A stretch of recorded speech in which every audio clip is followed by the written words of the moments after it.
উত্তর দিনাজপুর জেলা প্রশাসনের উদ্যোগে রায়গঞ্জের এসবিএফ সিনেমা হলে প্রদর্শিত হল রাজ্য সরকারের বিভিন্ন মহিলা উন্নয়ন প্রকল্পকে কেন্দ্র করে নির্মিত 1 ঘন্টার বিশেষ চলচ্চিত্র লক্ষ্মী এলো ঘরে। এই চলচ্চিত্রের মাধ্যমে রাজ্য সরকারের গত 14 বছরে মহিলাদের আর্থসামাজিক উন্নয়নের লক্ষ্যে গৃহীত বিভিন্ন প্রকল্পের বাস্তব চিত্র তুলে ধরা হয়। গ্রাম থেকে শহর, রাজ্যের প্রত্যন্ত এলাকায় ছড়িয়ে থাকা মহিলা উন্নয়ন প্রকল্প, স্বনির্ভর গোষ্ঠী, মহিলা স্বেচ্ছাসেবী সংগঠন ও মহিলা সাংস্কৃতিক দলগুলির ভূমিকা এই ছবির মূল উপজীব্য। এই চলচ্চিত্রে অভিনয় করেছেন জনপ্রিয় অভিনেতা অঙ্কুশ হাজরা ও অভিনেত্রী শুভশ্রী গাঙ্গুলি। অনুষ্ঠান সম্পর্কে উত্তর দিনাজপুর জেলার মুখ্য তথ্য ও সাংস্কৃতিক দপ্তরের আধিকারিক শুভম চক্রবর্তী জানান, রাজ্য সরকারের বিভিন্ন উন্নয়নমূলক প্রকল্পে মহিলাদের সক্রিয় অংশগ্রহণ ও ক্ষমতায়নের প্রতিচ্ছবি এই চলচ্চিত্রে সুন্দরভাবে তুলে ধরা হয়েছে। এদিন এসবিএফ সিনেমা হলে উপস্থিত ছিলেন রায়গঞ্জ পৌরসভার পৌর প্রশাসক সন্দীপ বিশ্বাস, প্রাক্তন উপপৌর প্রশাসক ও বর্তমান কোঅর্ডিনেটর অরিন্দম সরকার সহ বিশিষ্টজনেরা। পৌর প্রশাসক সন্দীপ বিশ্বাস জানান, এই চলচ্চিত্র সমাজের একটি বাস্তব প্রতিচ্ছবি। সংক্ষিপ্ত সময়ের মধ্যেই রাজ্য সরকারের বিভিন্ন প্রকল্প ও গ্রাম বাংলার বাস্তব চিত্র ফুটিয়ে তোলা হয়েছে, যা অত্যন্ত প্রশংসনীয় এবং তিনি এ ধরনের উদ্যোগে অভিভূত। অন্যদিকে প্রাক্তন উপপৌর প্রশাসক অরিন্দম সরকার বলেন, এটি একটি গুরুত্বপূর্ণ ও কার্যকরী প্রচেষ্টা। যদিও স্বল্প সময়ের মধ্যে সব পরিকল্পনার বিস্তৃতি দেখানো সম্ভব নয়, তবুও সাধারণ মানুষকে সচেতন করতে এবং সরকারি প্রকল্পের বার্তা পৌঁছে দিতে এই উদ্যোগ যুগান্তকারী ভূমিকা নিয়েছে। তাদের জন্য নতুন বাড়ি করে দিচ্ছে, আবার যাদের টাকা পয়সার অভাবে নিজেদের বাড়ি করতে পারছে না, পশ্চিমবঙ্গ সরকার তাদের জন্য নতুন বাড়ি করে দিচ্ছে। এই জন্যই বলে না, যার কেউ নেই তার মাথার উপর ভগবান আছে। মা, আমরা তো কখনো ভগবান চোখে দেখিনি, কিন্তু আমি জানি আমাদের মাথার উপরে পশ্চিমবঙ্গ সরকার আছে। গল্পে দিদির উদ্যোগে সরকার ছাত্রছাত্রীদের সাইকেল।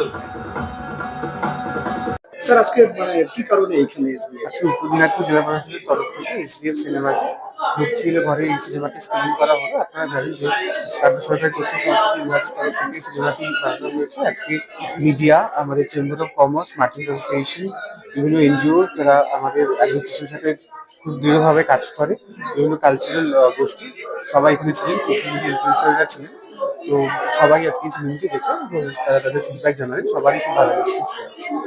এবং এরপর এই সিনেমাটি প্রত্যেকটি গ্রামে গ্রামে স্ক্রিনিং এর ব্যবস্থা করা হচ্ছে প্রশাসনিক তরফে।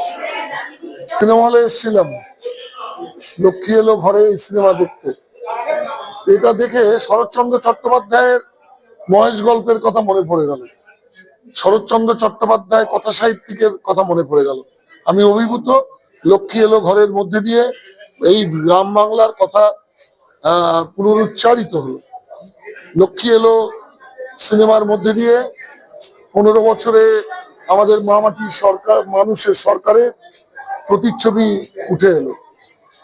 এটা একটা রিফ্লেকশন, বা এটাকে আমি আয়না বলতে চাই, সমাজের আয়না। এই আয়নায় আমার ছবিটা কেমন সেটা আমি দেখতে চাইলাম, আমি দেখতে পেলাম। লক্ষ্মী এলো ঘরে তারই অভিব্যক্তি। উন্নয়নের প্রচারের পর এটা অভিনব কৌশল নিল রাজ্য সরকার। এবার নিয়ে আসা হয়েছে রিয়ালিটি এটাই, যেটাকে এর থেকেও বেশি রিয়ালিটি আছে। কারণ এই যে লক্ষ্মী এলো ঘরে, এই সিনেমায় রাজ্য সরকারের সমস্ত যে প্রকল্প পরিকল্পনা আছে সাধারণ গরিব গ্রামীণ মানুষদের জন্য, সেগুলো সমস্তটা হয়তো এই স্বল্প সময় দেখানোও সম্ভব হয়। এর থেকেও অনেক বেশি মানুষের সুবিধার জন্য রাজ্য সরকারের অনেক বেশি পরিকল্পনা চলছে। রিয়ালিটির কিছুটা অংশ এই রিলের মধ্যে আমরাও দেখতে পেলাম। আগামী দিনে বাংলার মানুষও দেখতে পারবে।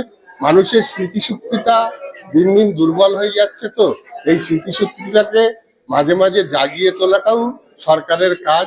কোন সরকার থাকলে মানুষ এইসব পরিষেবাগুলো পেতে পারবে সেটাও মানুষের কাছে পরিবেশন করাও সরকারের কাজ। যেই পরিবেশনাটা আমার মনে হয় খুব সুন্দরভাবে লক্ষ্মী এলো ঘরের মধ্যে দিয়ে মানুষের কাছে আগামী দিনে পৌঁছে। এখন আপনিও রিপোর্টার, আপনার এলাকার যে কোনো খবর পাঠান এই নম্বরগুলোতে।